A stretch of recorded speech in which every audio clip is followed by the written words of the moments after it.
Week 8 of the fantasy baseball season. Here's a few hitters I looked at off the wire this week. The first hitter, Luis Matos of the San Francisco Giants. Matos, former top prospect in this Giants system, and now he came up over the last few days with injuries to Hung-Ho Lee out for the season. He's getting an everyday opportunity, and he's made the most of it on the year. 2 home runs, 17 RBIs, 4 runs scored, a 385 average, and a 385 on base. Matos, 17 RBIs in 8 ball games this season here for the San Francisco Giant team. So obviously he's not going to keep it up on this tear, but now he's going to get an everyday opportunity with Lee out for the season. Available right now is Matos in tons of leagues still at 73%, and if he keeps up this hot streak by next week, he might be 50% owned or more. So the last few games, May 14th versus the Dodgers, 2 for 4 in RBI. May 15th versus the Dodgers, 1 for 4 rib. May 17th versus the Rockies, 3 for 5, 5 RBIs. May 18th versus the Rockies, 3 for 5, a homer, 6 RBIs, 2 runs scored. And May 19th versus the Rockies, 0 for 4, so he's tearing it up. Is Luis Matos. Like I said, he's playing out of this world, and obviously I don't think it's going to keep up for Matos, but right now when you see a hitter go out there, 11 RBIs in the last 3 games, there's no way you're not going to take a shot on him on the waiver wire and see what he could give your team. And like I said, he was a top prospect in this system, so it's not like he's coming out of nowhere and he's the biggest fluke. So I think he can help fantasy owners in Matos. And like I said, with Lee out for the season, it opens up a spot in center field. The next hitter, Tommy Pham of the Chicago White Sox. So the veteran Pham, he signed after the season started with Chicago, and he's most likely going to get traded once again at the deadline like he did last season from the New York Mets to the Diamondbacks. But Pham, he's a hitter. He could steal some bases, and he's just a hard-nosed player on the season. 2 home runs, 10 RBIs, 3 stolen bases, 12 runs scored, a 346 average, and a 386 on base. I know a small sample size for him. Like I said, he started off the season in the minors after he signed late, 81 at-bats. But Tommy Pham's going out there, and he's getting an everyday opportunity, batting first for this White Sox team. I know they're a bad team, but he's still putting up numbers and help fantasy owners in power and stolen bases. May 14th versus the Nats, 3 for 7, a run and RBI. May 15th versus the Nats, 2 for 4 in RBI. May 17th at the Yankees, 3 for 5, a run, a stolen base. May 18th at the Yankees, 2 for 4 with a run. And May 19th at the Yankees, 0 for 3. So right now, Pham playing good baseball.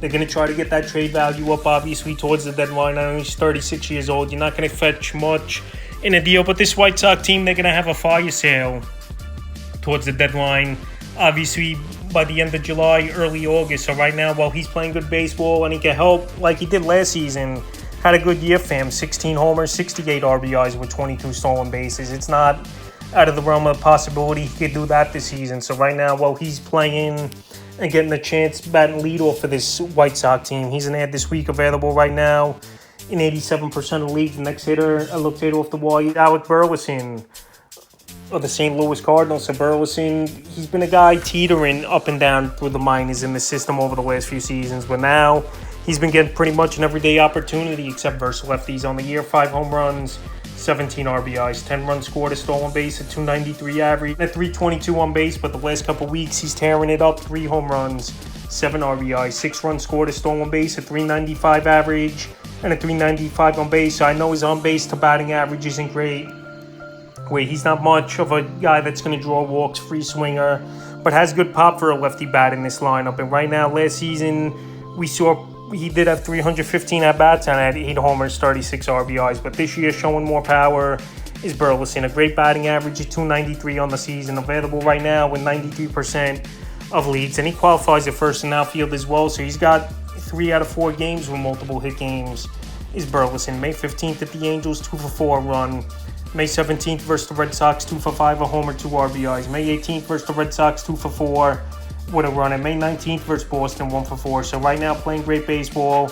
Like I said, he's pretty much starting every day except the lefties at times here is Alec Burleson. And I would give him an ad. He's in a Cardinal lineup where on paper it's good, but they need someone to get going. And Burleson's been that guy batting 5th behind guys like Arenado and Goldschmidt. So I'd give him an ad this week. The next hitter, Connor Wong of the Boston Red Sox. So Wong, we know he's been a hit machine this season for this Red Sox team. Amazing numbers, 5 home runs, 16 RBIs, 11 runs scored, a whopping 350 batting average, and a 376 on base. So the last couple weeks, it's just been great baseball, and Wong's getting more of an everyday opportunity over there in Boston. It's in multiple hit games as well. May 15th versus Tampa, 1 for 3 in RBI. May 17th at the Cardinals, 4 for 5 in RBI. May 18th at the Cardinals, 0 for 3. And May 19th at the Cardinals, 2 for 4, 3 runs. So he's doing a little bit of everything. I know he's not going to have major power, is Connor Wong, but that batting average, 350 on the season, is an impressive number. And we know this Red Sox team, they've been hurting for offense over the last few seasons. So Wong batting third or fifth usually in this Red Sox lineup. And he's definitely helping this Red Sox team out.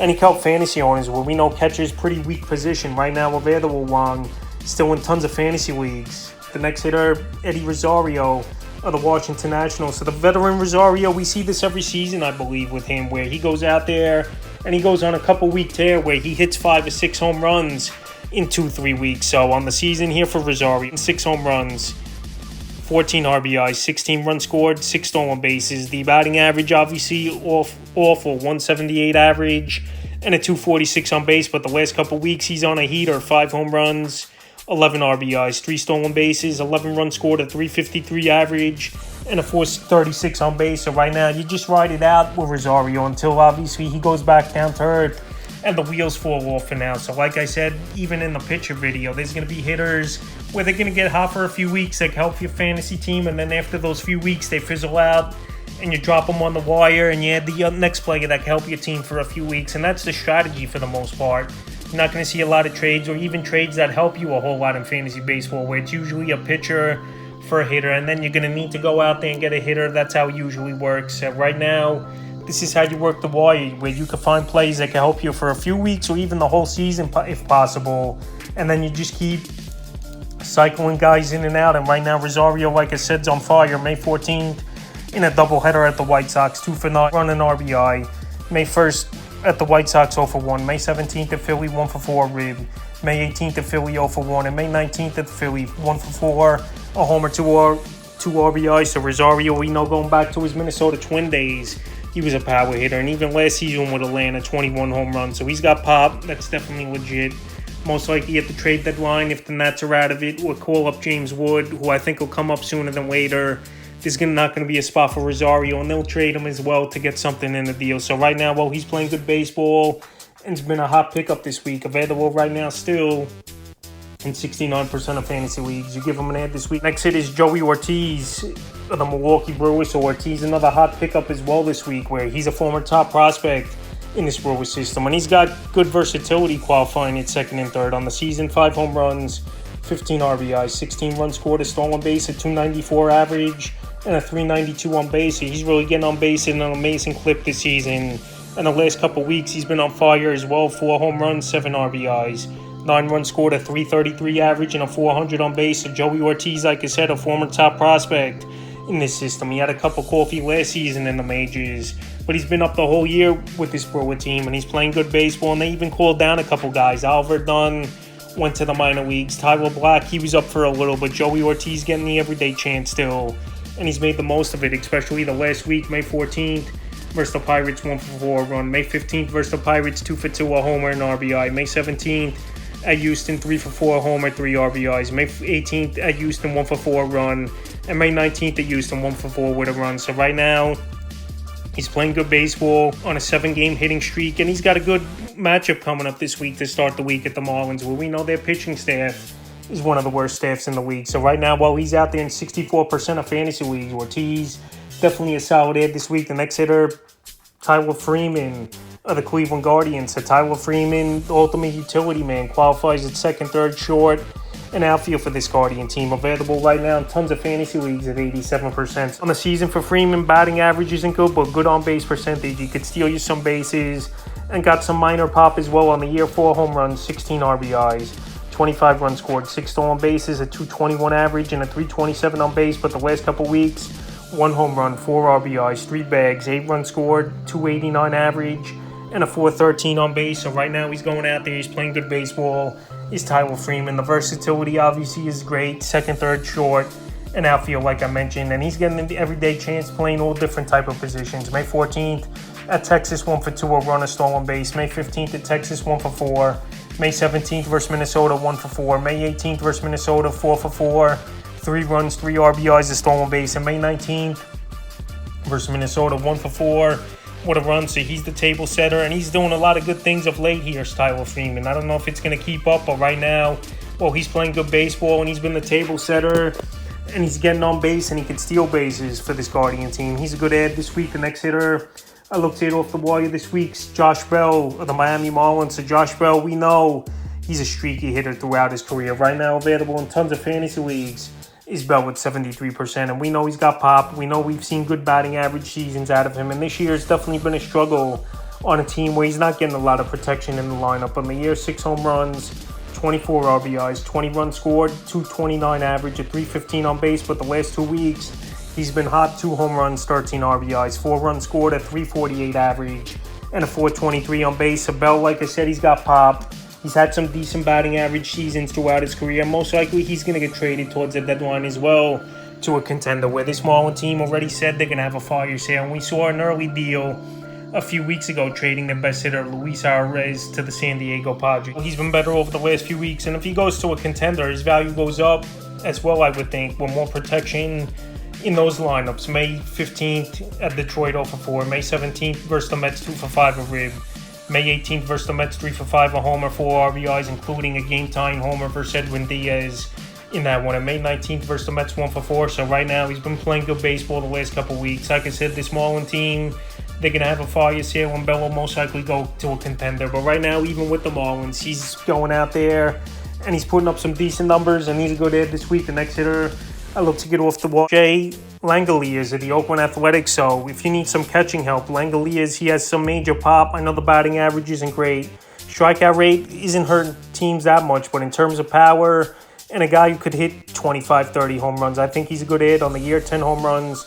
26 RBIs, 18 runs scored at 223 average and a 284 on base. But the last couple weeks, 3 home runs, 10 RBIs, 5 runs scored at 324 average and a 390 on base. So this A team, they got some guys with power. Brent Rooker having a good power season.